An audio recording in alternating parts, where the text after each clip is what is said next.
जिला पदाधिकारी ने सीएमआर गोदाम का किया उद्घाटन।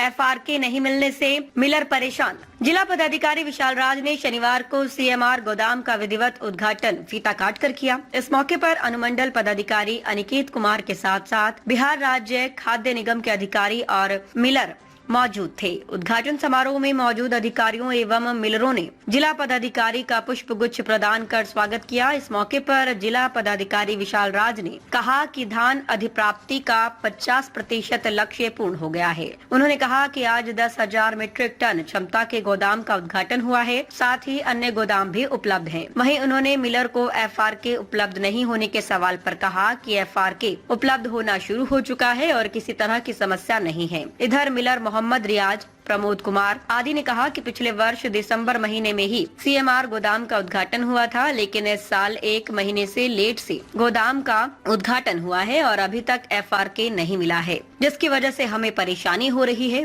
वहीं जिला प्रबंधक मिथिलेश कुमार झा, जिला सहकारिता पदाधिकारी रामनाथ कपूर ने कहा कि पूरे बिहार में ही एफआरके की आपूर्ति जिस मात्रा में होनी चाहिए नहीं हुई है, लेकिन जल्द ही समस्या का समाधान हो जाएगा।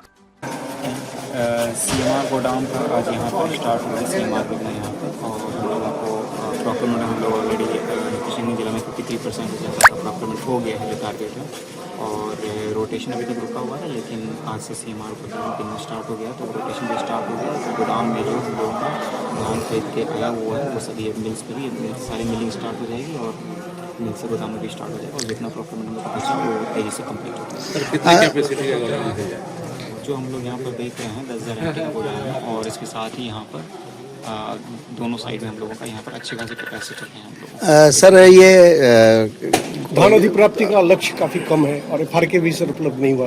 एफआरके हम लोगों को उपलब्ध होना स्टार्ट हो गया है और धान अधिप्राप्ति का हम लोगों ने जो लक्ष्य है उसको पहले हम लोग कंप्लीट करेंगे और जरूरत पड़ा तो हम लोग पर भी प्रेस कर सकते हैं इशू। सर क्योंकि एफआरके जब तक नहीं मिलेगा तब तक ये मिलर मिलना स्टार्ट हो गया है और सर हम लोग को प्लॉट मिला, उसके बाद ही आज ये स्टार्ट हो गया। आज यहाँ से जो चावल यहाँ पर गिर रहा है वो एफआरके के साथ ही गिर रहा है हम लोगों का। सर लक्ष्य बढ़ाने का, धान अधिप्राप्ति का लक्ष्य बढ़ाने की कोई संभावना है?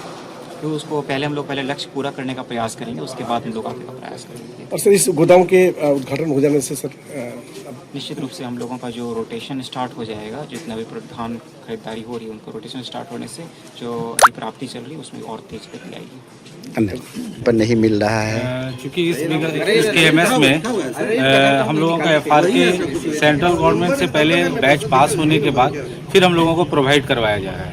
तो चूंकि पहले क्या था कि एफआरके हम लोग ले लेते थे और उसकी जांच बाद में होती थी, इस बार वो जांच करके सेंट्रल गवर्नमेंट हम लोग को एफआरके दे रही है। इस बार पूरे बिहार में ही एफआरके की आपूर्ति जिस मात्रा में होनी चाहिए वो नहीं हो पा रही है। इसके वजह से थोड़ा सा विलम्ब हुआ हम लोग का अधिप्राप्ति का कार्य प्रारंभ होने में, लेकिन अभी एफआरके हम लोगों को प्राप्त हो गया है। करीब 52 लॉट का एफआरके प्राप्त हो गया है और आगे भी हम लोग को वहाँ से मैसेज है हेडक्वार्टर से कि 2 से 3 दिन के अंदर में और भी एफआरके आप लोगों को पर्याप्त मात्रा में उपलब्ध करा दी जाएगी, जिससे अधिप्राप्ति का कार्य हमारा सुचारू रूप से जारी रहे। क्या लक्ष्य था? पिछले वर्ष लक्ष्य था 91,303 MT और इस बार लक्ष्य है 77,543 MT। कम क्यों हो गया? ये तो वहीं से आया है। अच्छा, वहीं से आया है। किसानों की परेशानी हो रही है, वो उन्हें पूरे गाँव में अपना धान बेचने को मजबूर है।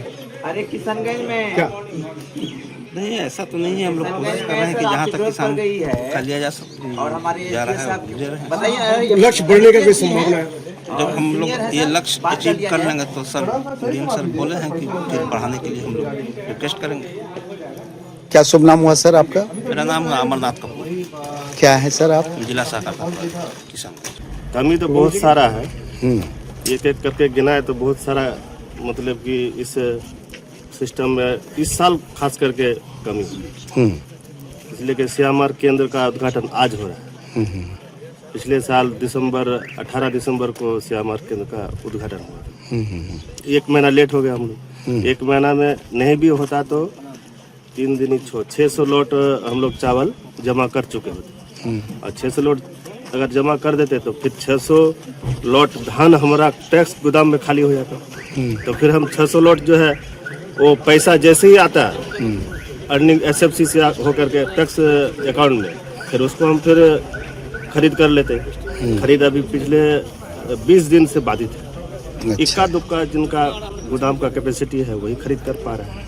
बात बाकी हम लोग तो सबसे मेन है क्या कि जो चावल में जो FRK आप लोग मिलाते हैं वही नहीं मिला है। नहीं, वो हम लोगों ने FRK जो पहले पिछले साल जो दिया था जिस कंपनी को, वो वहाँ रेक्सोल से हमको उपलब्ध हो जाता था, वो सही तरीके से मिल जाता था और जल्दी मिल जाता था। इस बार यूपी का कंपनी को दिया है, उसको क्या बोलता है कि टेंडर, तो वो सप्लायर समय पे आपको समय पे नहीं दे रहा है, इसलिए मिलर नहीं कर बैठा हुआ है। किसान अधिप्राप्ति का लक्ष्य भी इस बार लक्ष्य तो बहुत कम है जी, यानी कि 30% लक्ष्य घटा करके इस बार दिया गया है। जबकि इस बार धान का पैदावार एक मिनट किसानों को तो बहुत परेशानी है ना। अब हम लोग तो भागे फिर रहे हैं, टैक्स चेयरमैन लोग को फिर देखिए किशनगंज में आकर के पड़ा रहता है। क्या शुभ नाम हुआ आपका? मोहम्मद रियाजुद्दीन का। सर बहुत दिक्कत है, सभी स्टाफ को बैठा करके वेतन दिया जा रहा है और इस FRK के चलते एक राइस मिल का जो है परेशानी राइस मिल वाले ही या अन्य पदाधिकारी ही समझ सकते हैं। क्या FRK का क्या समस्या है? FRK उसमें मिलाना पड़ता है ना, 1 क्विंटल चावल में 1 kg मिलाना पड़ता है। तो FRK कंपनी जो ली है टेंडर, उसकी गलती है, जिसके चलते आज हम लोग। क्या गलती क्या है? गलती है सप्लाई नहीं दे पाती है ना, टेंडर उसी का ना है, दूसरा कोई दे नहीं सकता है। लेकिन DM साहब तो कह रहे हैं कि वो FRK उपलब्ध हो गया है मिलर लोगों को। नहीं, वो जितना मिला है 15 कुंटल हमको मिला है, जिसमें 5 लॉट हमको चावल बना कर अभी गिरा देना है। इसमें हम अभी 3 गाड़ी भेजे भी हैं। क्या गाइडलाइन है सरकार का FRK मिलाना?